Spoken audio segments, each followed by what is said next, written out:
La Camorra a gagné. La pieuvre a pris Naples dans ses tentacules, l'a asphyxié, corrompu, gangréné.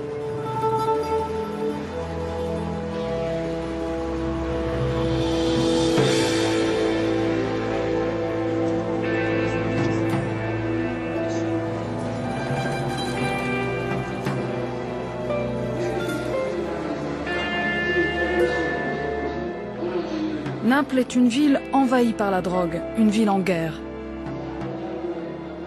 2700 meurtres en 20 ans, 2 morts par semaine. Les Italiens sont convaincus que la Camorra fait partie de l'identité nationale. Ils s'y sont résignés. Pas tous.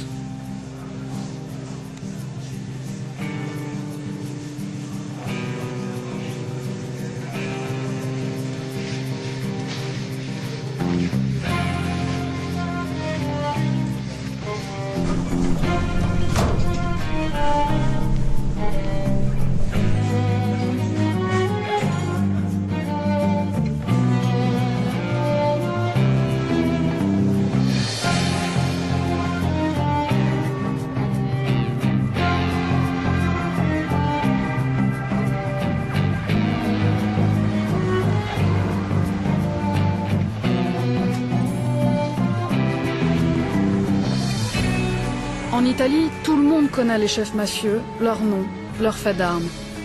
Mais peu connaissent ceux qui, dans l'ombre, ne se résignent jamais.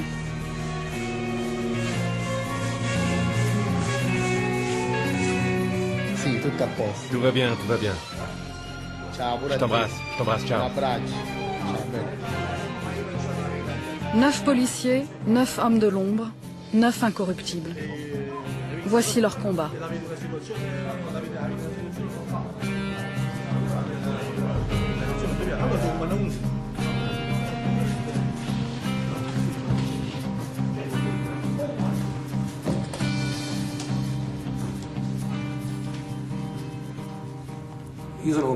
Je suis convaincu qu'on peut vaincre la Camorra.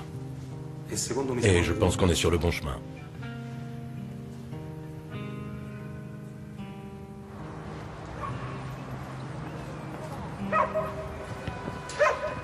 En matière de police, tout commence toujours par une descente à l'aube. Ici, dans une cité du nord de Naples, les Case Celesti.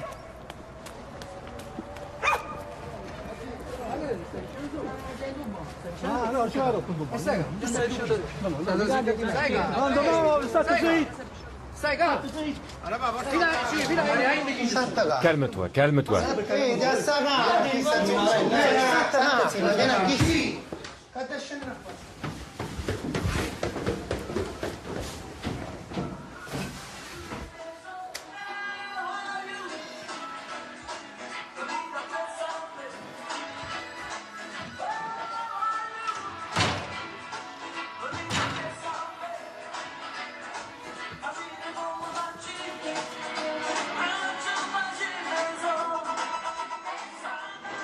Et ça, c'est la porte qui donne sur le 2e étage. Oui, mais on ne l'utilise jamais, on sort par le rez-de-chaussée.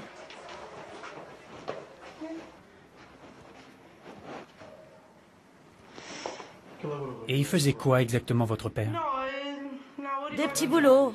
Je sais pas exactement. Et vous faites quoi dans la vie? Maman nettoie les immeubles. Moi, je me débrouille. Donc votre mère est femme de ménage? Oui. Félicitations, belle maison.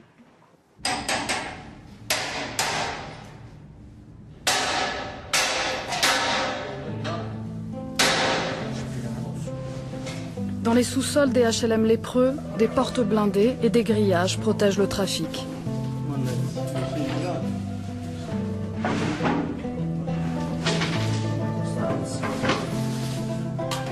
Et voilà, avec ça, ils font leurs calculs.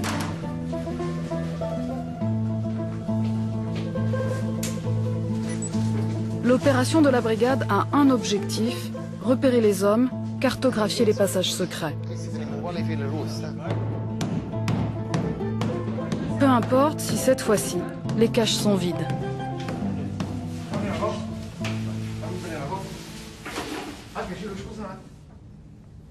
Là, on venait juste de commencer l'opération. Regarde, Lui, c'est la sentinelle. Et là, juste derrière, il y a le guichet où ils vendent la drogue. Ciro, le chien de chasse, et Pasquale, le passe-muraille. Un binôme inséparable qui travaille en immersion dans les quartiers nord. Face à eux, la Camorra et son armée. Ses généraux, ses sentinelles et le gros de ses troupes, les dealers de la rue.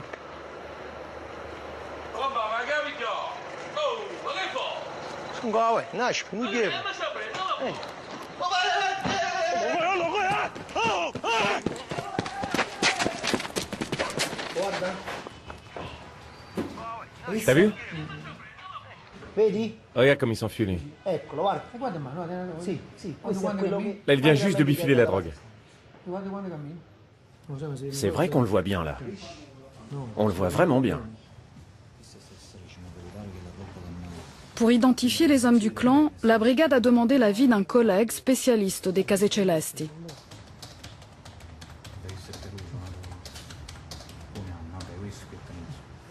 Ça, c'est Antonio, le frère du repenti. Celui qui a été assassiné le mois dernier. Alors attention, cette fille-là, elle vend de la drogue par tonne. On l'a identifiée, il faut l'ajouter au dossier. Et celui-là aussi. On l'appelle parfois le chinois, parfois le pipeau. Lui, c'est Spaghetti. Pourquoi? Peut-être parce qu'il est petit et tout sec. Et ça, c'est le berger. Entre nous, on l'appelle le chouineur. Parce que quand on l'arrête, il arrête pas de chouiner. Eh oui, quand la police l'arrête, il chouine. Mais pour vendre de la drogue, pas de problème. Ah, celui-là. Ah, celui-là, c'est Petit Papier. Sergio, le frère de Petit Papier, c'est quoi son nom déjà? Le Martien.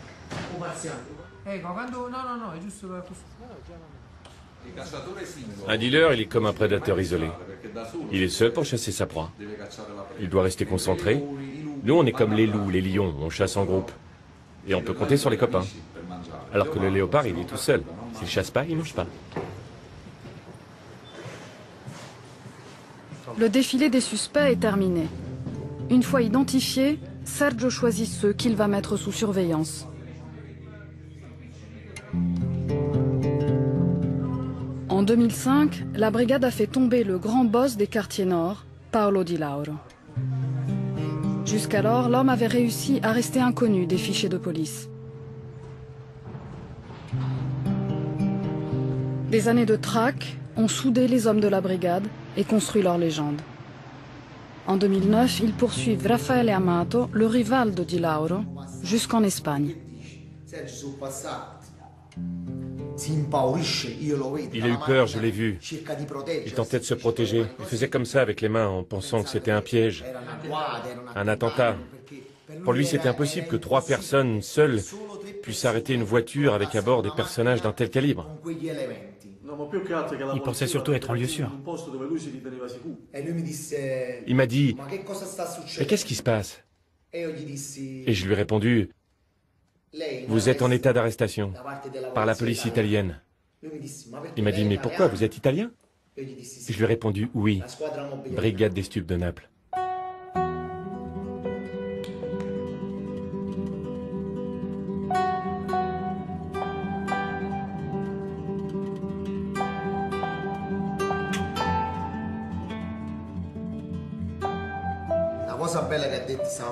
Après, dans l'avion, il s'est passé un truc drôle. Il m'a dit, tu voulais toucher le jackpot? Ciro, tu le voulais, le jackpot? Bon, je lui dis, j'ai essayé. Et lui me fait, tu sais, nous aussi on connaît les lois espagnoles. Tu n'as qu'un seul mandat, pour moi.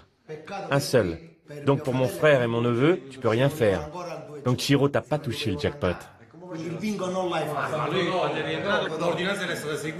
Pour les 2 autres, on a bien reçu les mandats, mais 48 heures trop tard. De toute façon, le frère d'Amato, il doit courir. Il doit se cacher et courir. Il doit penser que où qu'il soit, on est toujours derrière lui. Comme disait l'autre, celui qui fuit sait ce qu'il fuit, mais ne sait pas ce qu'il trouve.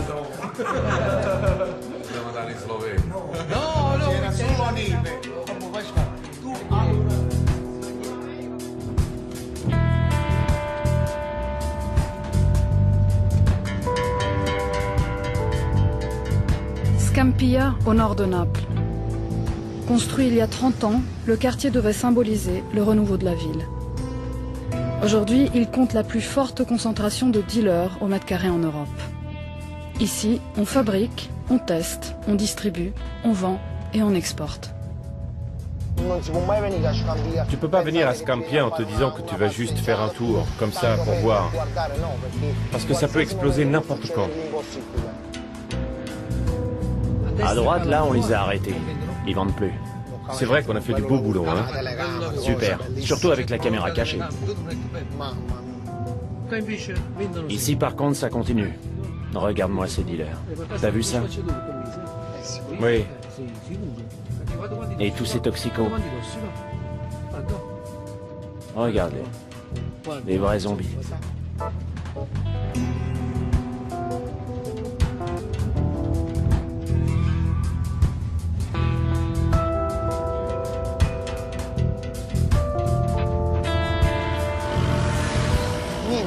Ici, rien n'est fait au hasard. Tout le monde a un rôle.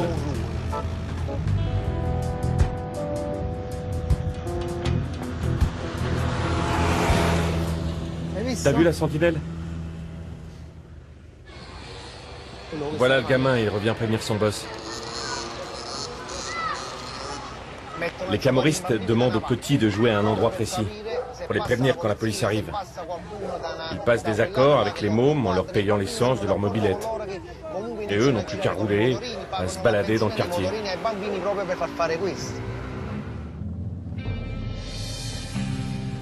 Regarde, le chef arrive. Merde, il a tourné la tête. Tu as beau travailler depuis 8-10 ans à Scampia, ça ne change rien. Il y a toujours une tension. Nous, on ne doit jamais oublier qu'on travaille dans un endroit où la criminalité est supérieure à tout autre endroit de Naples.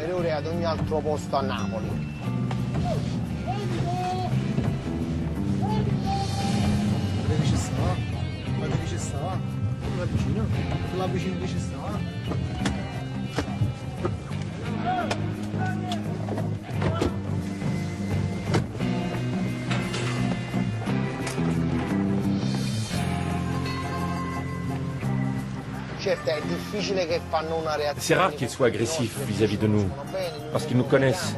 Ils savent qu'on travaille sans violence. Bien sûr, ils essaient de fuir. Ils risquent leur vie tous les jours, la prison à chaque instant. C'est ça leur vie.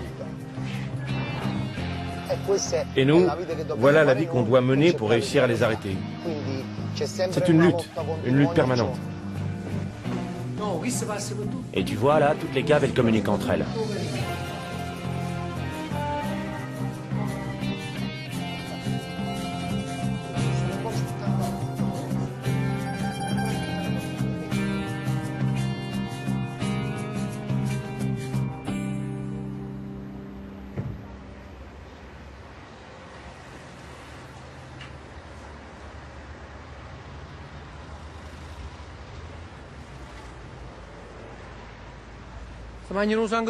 Ces mecs, ils leur sucent le sang aux toxicos. Et les autres, ils leur donnent tout ce qu'ils ont. Regarde-moi. Je regarde combien il y a de dealers là-bas. C'est pas vrai.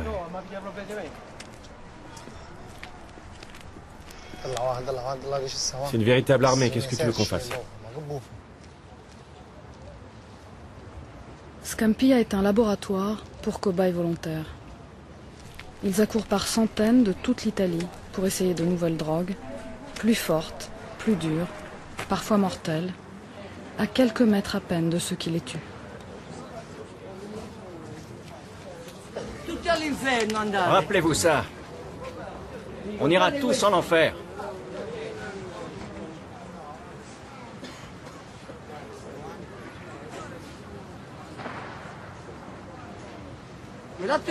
L'autre jour, un mec est mort. C'était mon copain. Il avait 35 ans. Ici, il en meurt un par jour. Nous, on est des milliers, vous savez. On est vraiment des milliers. Pourquoi personne ne tient compte de nous? Mais t'as essayé d'arrêter? Bien sûr, j'ai essayé. Quand ça? Plusieurs fois. Allez, ciao.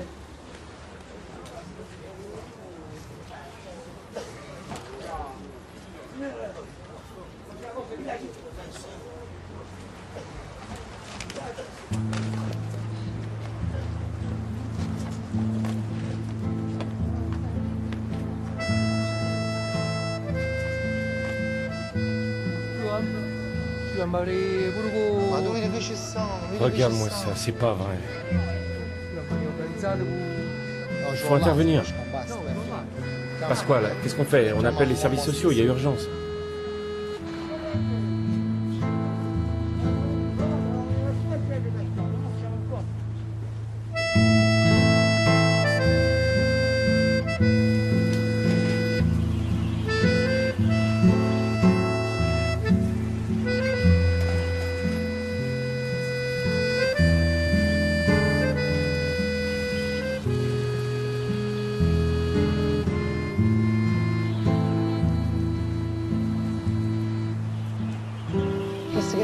Regarde ce mec, il monte et il descend, voilà son boulot. Et ceux-là, ils patrouillent autour des immeubles.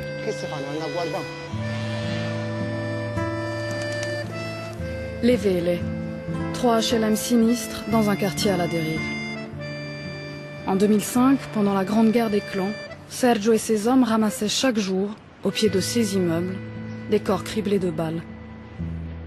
Les derniers habitants vivent chez eux, terrés, et les gosses du quartier marchent sur des seringues.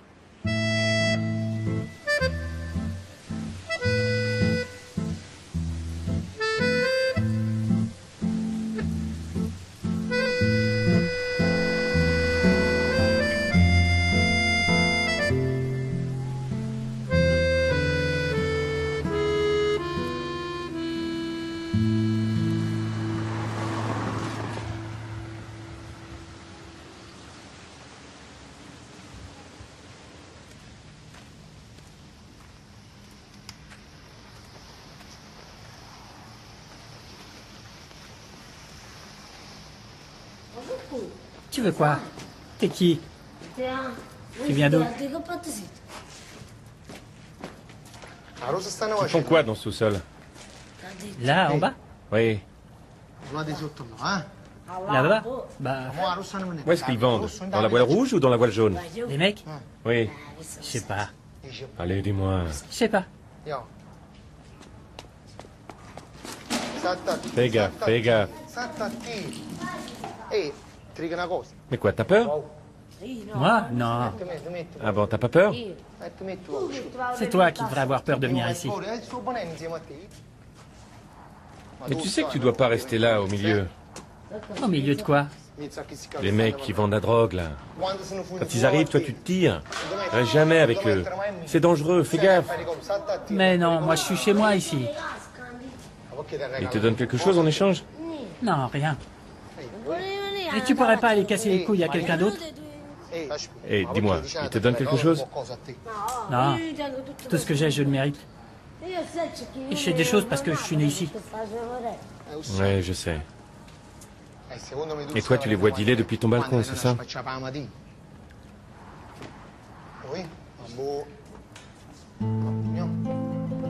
Allez, salut. Salut.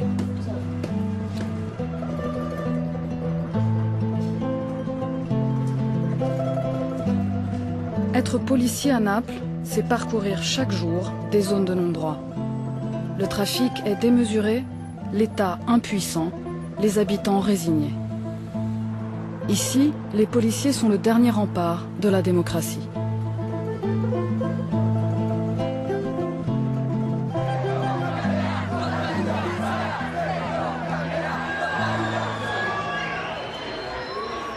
Sergio Cicerone, tu nous casses les couilles. Laisse tomber les camorristes.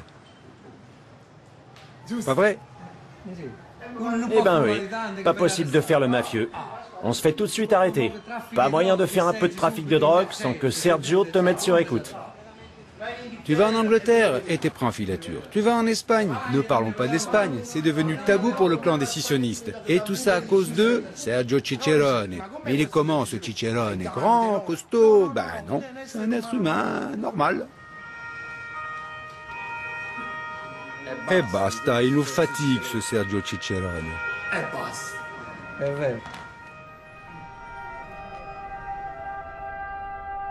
Dans ma famille, personne n'était dans la police.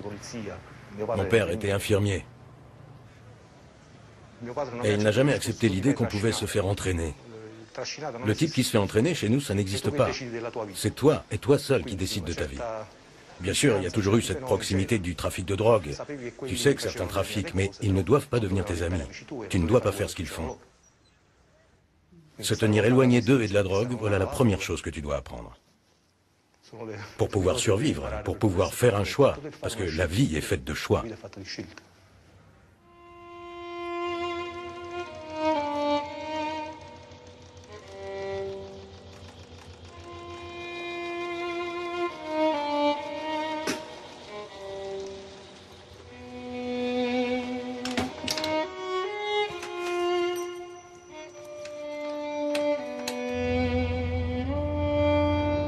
Pasquale aurait déjà dû m'appeler. Ah, le voilà. Clio en mouvement, ok.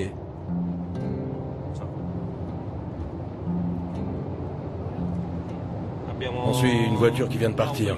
Celle d'un transporteur qui doit aller chercher la drogue. Ça fait plusieurs mois qu'on le suit et on a recueilli des informations qui nous disent que la cargaison devrait se faire ce matin.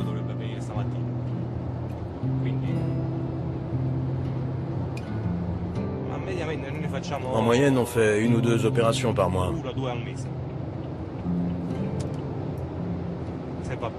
Ça dépend de l'organisation des transports. Parce que si le clan sur lequel on travaille fait un seul gros transport par an, on doit attendre le fameux transport. Enfin, comme on travaille sur plusieurs clans à la fois, notre moyenne, c'est 1 ou 2 opérations par mois.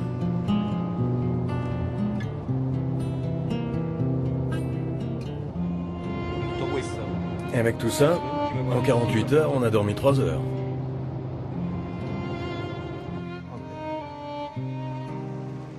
C'est ça notre travail. Nous, on attend. C'est à eux de jouer maintenant.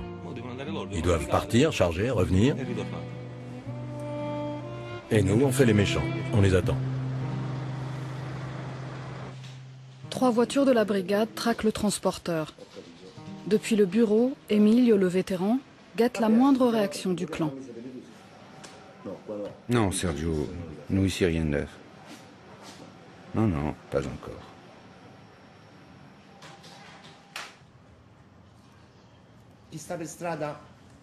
Celui qui est sur le terrain connaît bien son métier, il connaît les mouvements des dealers. Mais un imprévu peut toujours se produire et ruiner des mois d'enquête. Et dans ce cas, les écoutes téléphoniques sont vitales pour la réussite de l'opération.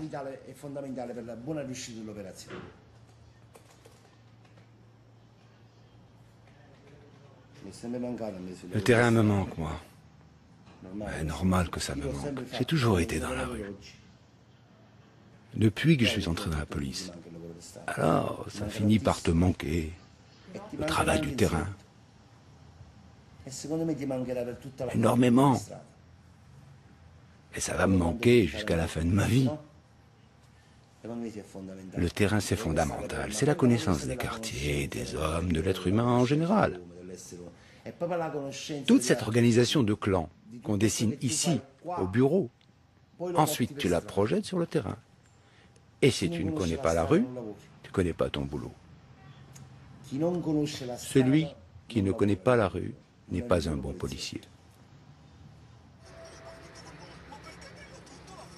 Tu sais, les clans camoristes s'inspirent des tribus des grands singes. Ils sont méchants, violents, et ils se font continuellement la guerre. Bon, soyons sérieux, faut pas la rater cette opération. Bon. Bon, on attend. S'il quitte la voie principale, il entre dans la campagne. Et une fois là-dedans, comment on fait? Si on suit le camion pendant qu'il va charger, ça devient très dangereux.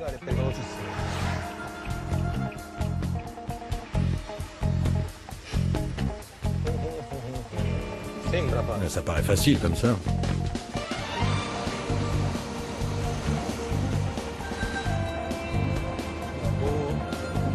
Ok, mais le collez pas trop.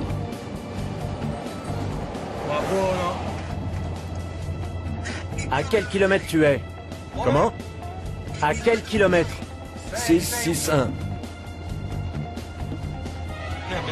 On a repris en filature le camion chargé de drogue. Je sais qu'il y a une voiture qui l'escorte avec à son bord les vrais organisateurs du trafic. Cette voiture-là, on va la laisser filer. On l'aura plus tard.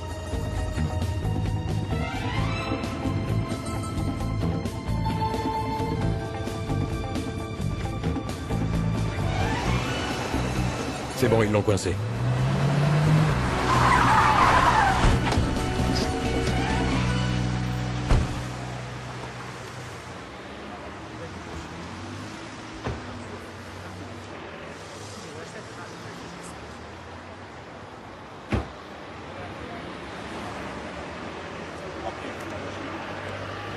C'est bon. La drogue est planquée dans du terreau congelé. Félicitations. Plus de 350 kilos de hashish en une seule prise. Les trafiquants viennent de perdre 1 800 000 euros. Eh, les mecs, on défait les paquets-terre dans le camion. Hein. On va pas se mettre à planter des rosiers ici. Hein.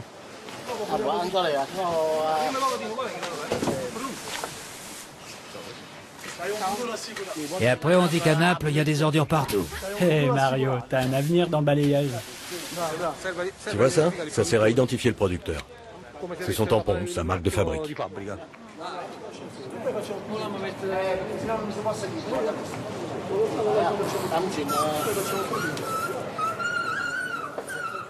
C'est ça. Aide-nous à transporter toi aussi.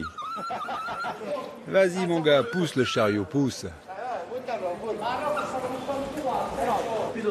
J'ai besoin de mes pilules. Mes pilules pour le cœur. Bien sûr, on te les apporte.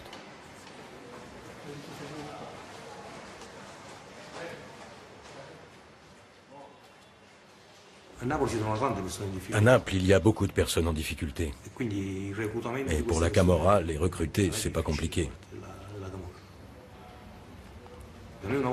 Une fois, on a arrêté une femme qui faisait le ménage dans des bureaux.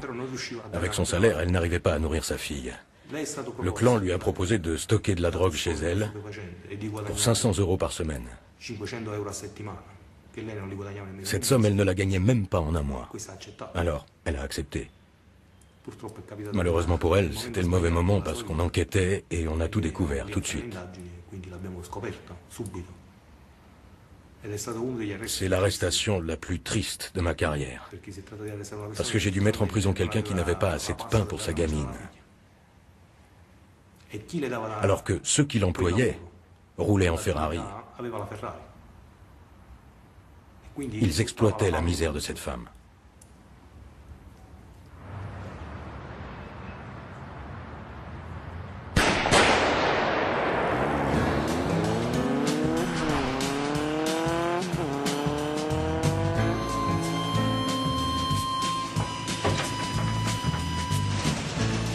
Étrangement, l'opération saisie de la brigade aura peu d'écho. Le lendemain, la presse fait sa une sur l'assassinat d'un boss de la Camorra. Honnêtement, ce serait pas plus agréable de lire un journal qui titrerait « Petite poule volée chez la voisine », non? Regarde ça. Un boss des scissionnistes abattu. Voilà les gros titres de ce matin. Et puis des histoires de raquettes, des vols. Et ça, c'est tous les jours.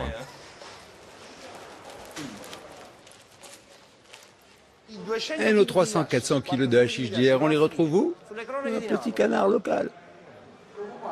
Et en page 3. Et en page 3.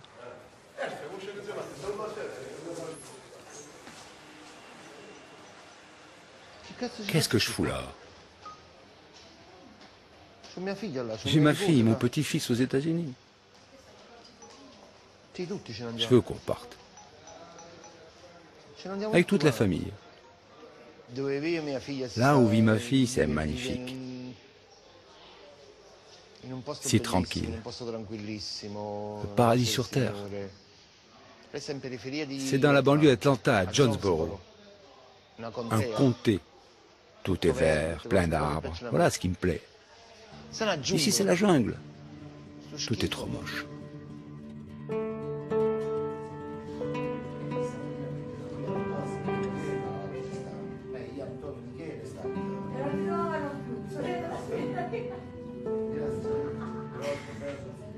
Moi, quand j'étais gamin, j'arrêtais pas de me bagarrer avec tout le monde dans la rue.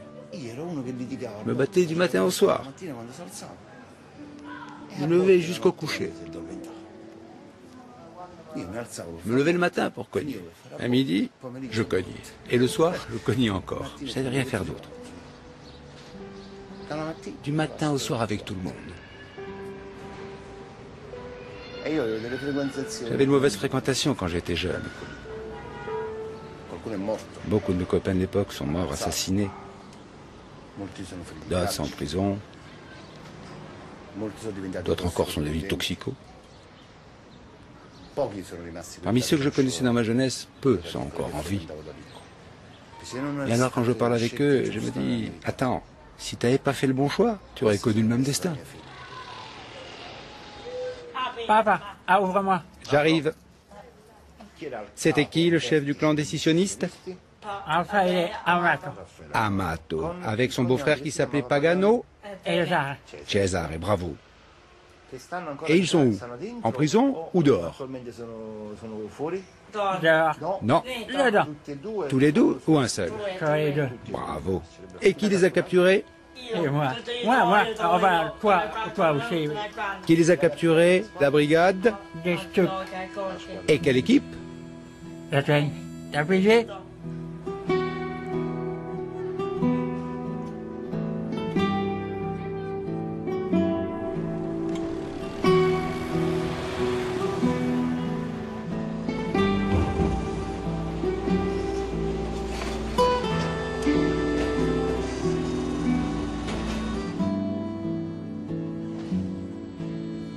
La drogue saisie par la brigade était un premier pas.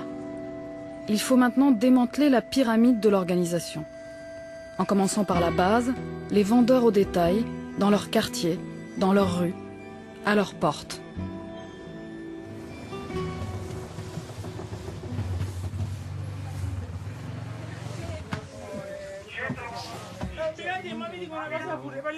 Je vais être honnête. C'est vrai, il travaille pas. Mais moi, si. Vous, je sais. Mais, madame, votre frère est un grand garçon. Je vous le fais pas dire, brigadier. Il pourrait travailler. Mais évidemment, la drogue, c'est de l'argent facile.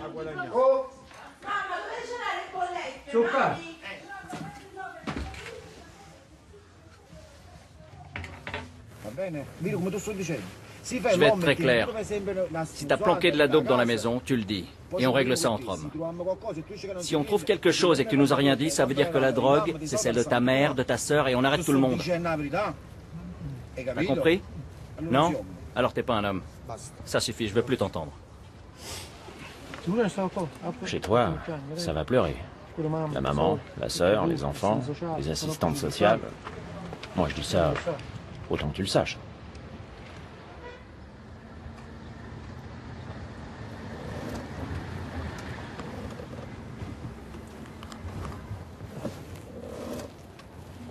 Pasquale, attends un instant.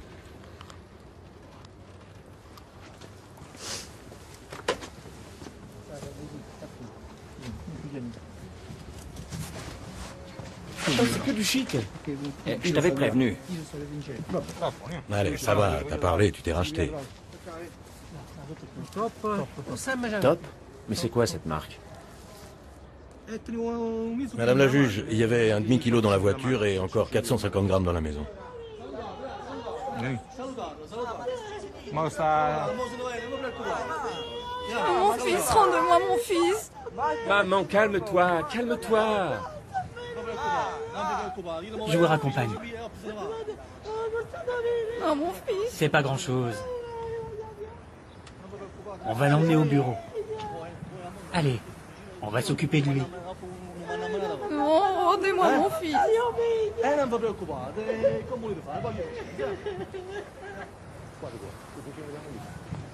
Et voilà, les fils font les cons, et c'est les mères qui trinquent.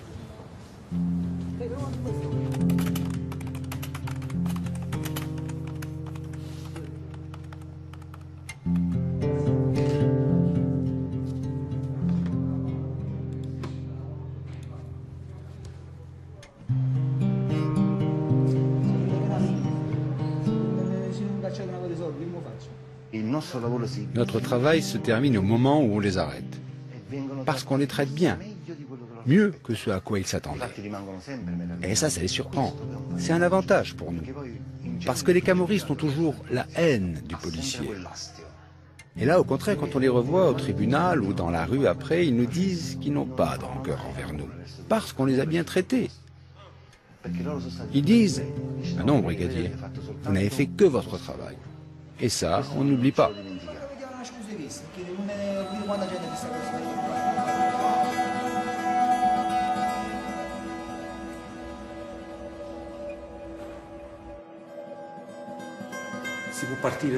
L'enquête peut partir du bas, du haut, d'un intermédiaire, mais fondamentalement la méthode d'une enquête sur la drogue est toujours la même. C'est très répétitif.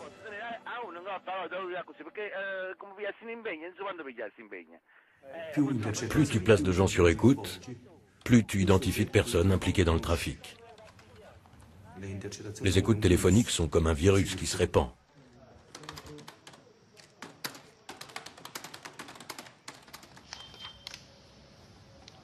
Ah oui, faudrait une par une. Mais j'en suis qu'à la moitié. Des dizaines d'écoutes chaque jour, des milliers par mois. Autant d'éléments qu'Emilio doit classer pour monter les dossiers d'inculpation.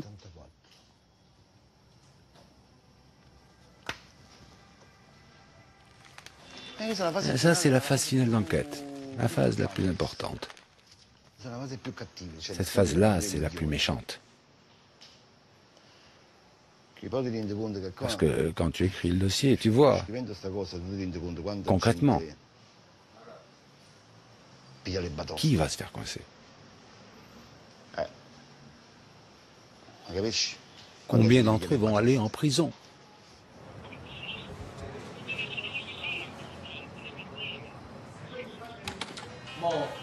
Dernière nouvelle, il bouge.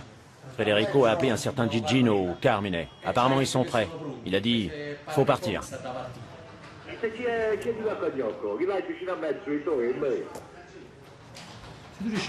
Si tu réussis à identifier ce type-là, on a tout résolu pour les 2 prochaines années. Mais c'est qui ça? Pablo Escobar?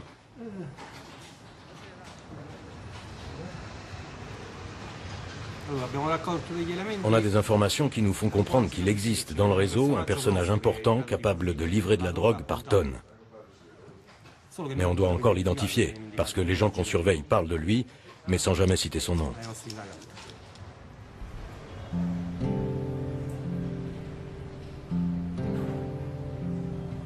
La nuit est venue et les téléphones des mafieux continuent de sonner. À l'autre bout du fil, Sergio et ses hommes notent et analysent tout. Les noms, les lieux, les rendez-vous. Et quand un trafiquant essaye d'expliquer à son dealer comment couper la drogue, il doit parfois utiliser tous les codes du langage de la Camorra.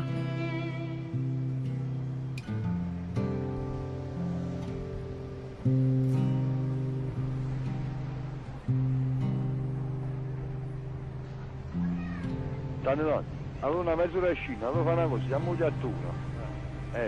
Fa portare la macchina che dall'altra mia, Gallette e Ginotto. Mamma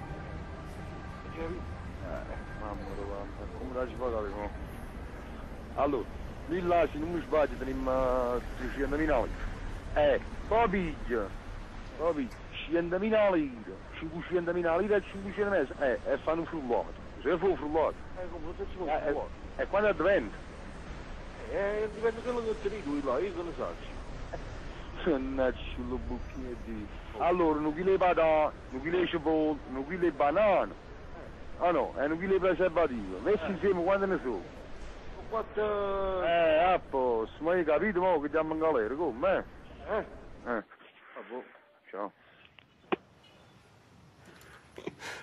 Tu vois ce type, il a déjà compris qu'en parlant aussi clairement par téléphone, ils iront tous en prison.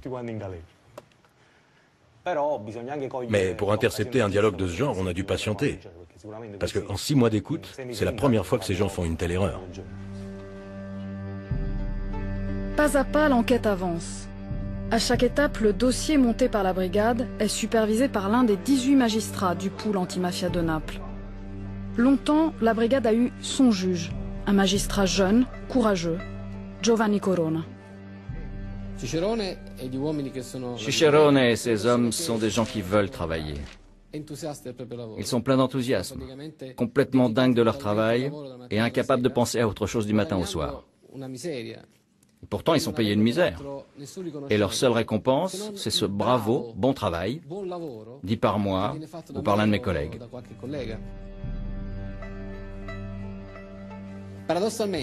Et paradoxalement, toutes ces enquêtes réussies leur ont donné encore plus de travail, sur d'autres clans et d'autres encore, dans une chaîne sans fin. Ce qui fait que parfois je me demande comment ils font. Avec quelle force d'âme ils se lèvent tous les matins depuis 20 ans pour écrire leur dossier à charge, retourner à leurs écoutes et parfois entendre les enfants de ceux qu'ils ont arrêtés il y a 20 ans, voire même les petits-enfants de ceux qu'ils ont arrêtés il y a 20 ans. Rien n'a changé.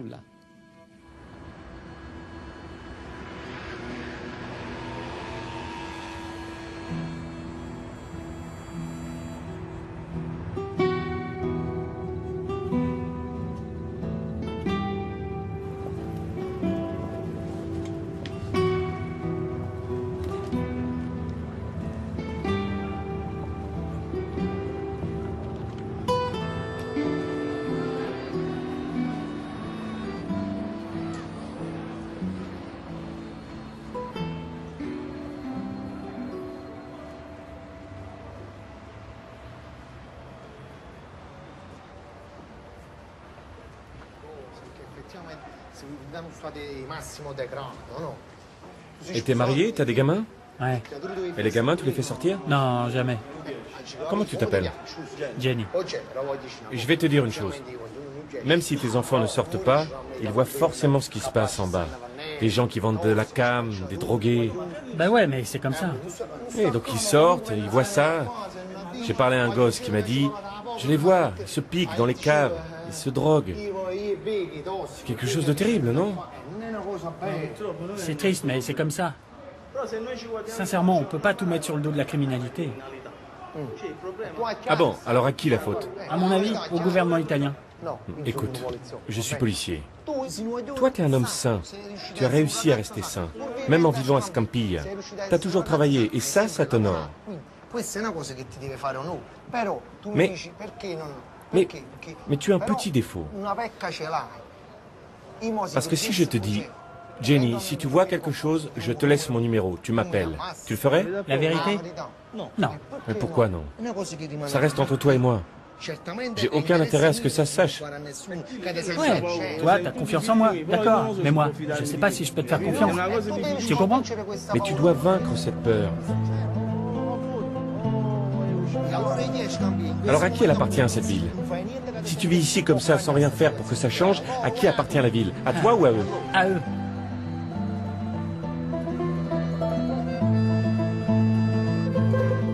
Jenny a dit non, mais Ciro n'abandonne pas. À Naples, Sergio et ses hommes se battent chaque jour pour que la ville et ses habitants reprennent leur destin en main, pour que Naples ne soit plus la cité des morts.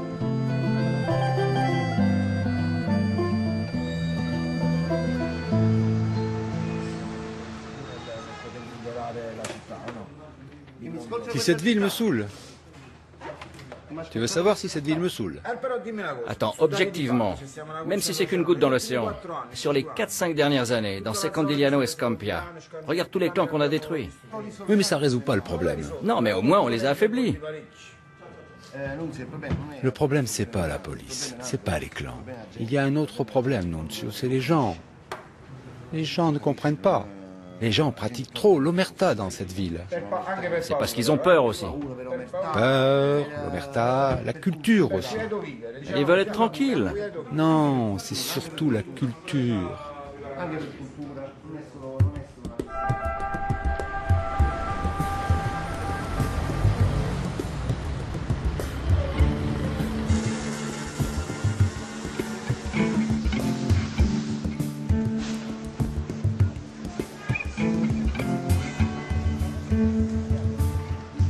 Ont passé. 8 mois pendant lesquels la drogue, les clans ont continué à tuer. Pour la brigade, il est temps de passer à l'assaut final. Sergio et ses hommes ont repéré la villa d'un riche trafiquant. Ils doivent arrêter les suspects, saisir leur matériel de fabrication et leurs armes.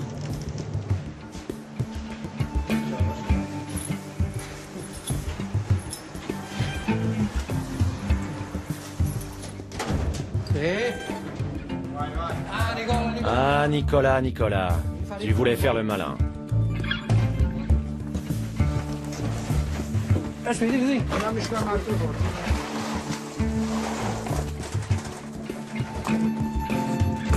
Il y a de l'herbe.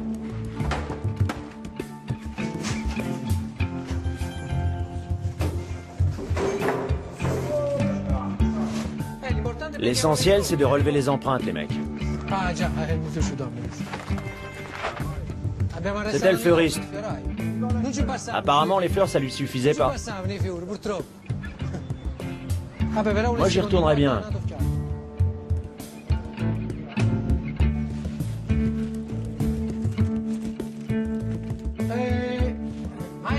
Ne jamais renoncer. Eh oui. Il y a encore des taches blanches.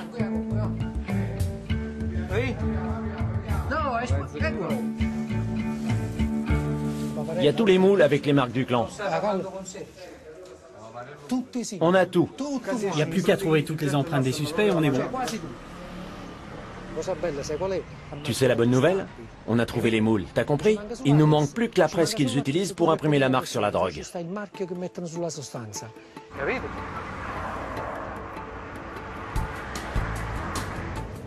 Pasquale emmène la drogue et les trafiquants à la préfecture.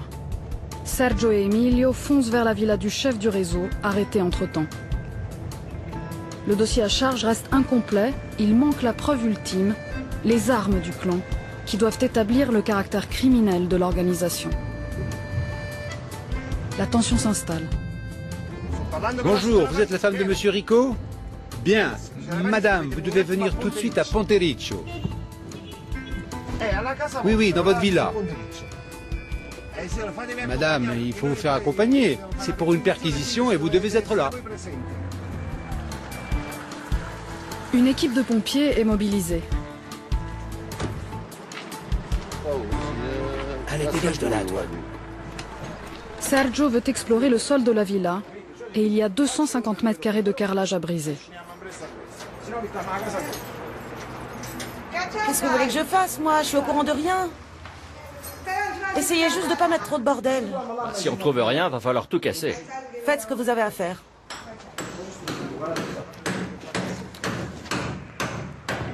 Non, il n'y a rien.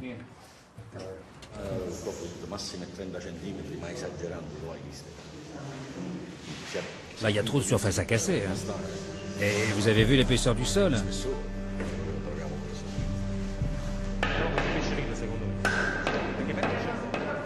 Les heures passent et les armes restent introuvables. Sans ces preuves, des mois d'enquête risquent d'être balayés. La Camorra pourrait gagner la bataille. Nous devons prouver que ces gens forment un groupe, qu'ils disposent de moyens et de lieux où ils stockent la drogue. Il faut montrer aussi qu'ils sont structurés pour gérer le trafic de drogue, qu'ils sont même capables de verser un salaire aux membres que nous avons arrêtés. Ce sont des preuves indispensables à notre enquête, qui pèseront lourd dans le verdict et les peines prononcées par le tribunal.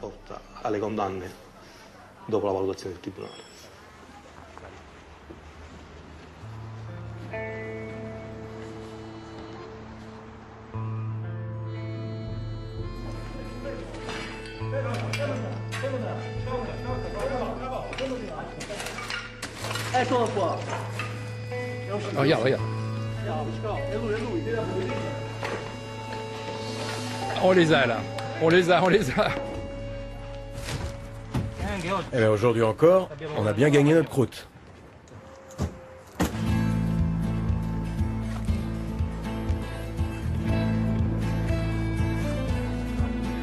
Trois trafiquants d'un clan puissant ont été arrêtés.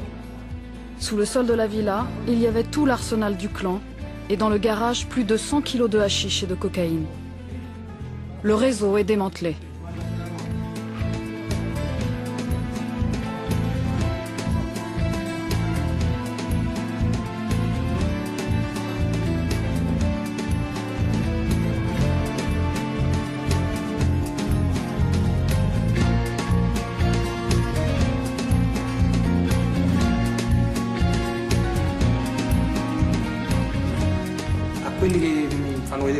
À ceux qui montrent Naples comme une ville en guerre, comme le quartier général de la Camorra, je dis qu'ils montrent bien sûr une facette de Naples. Mais seulement une facette. On ne peut pas réduire la ville de Naples à ça.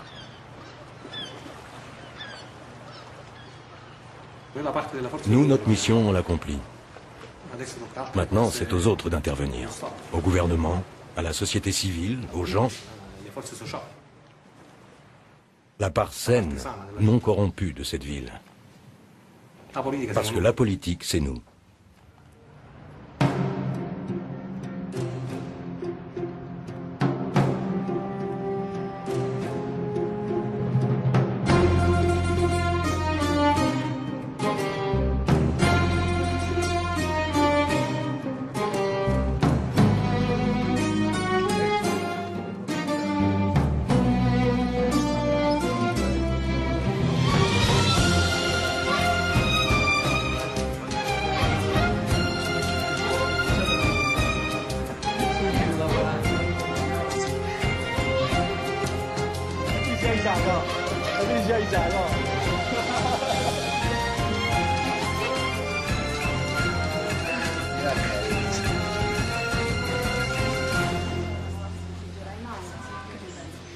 Et toi, tu en penses quoi? Moi, je pense que ça finira jamais.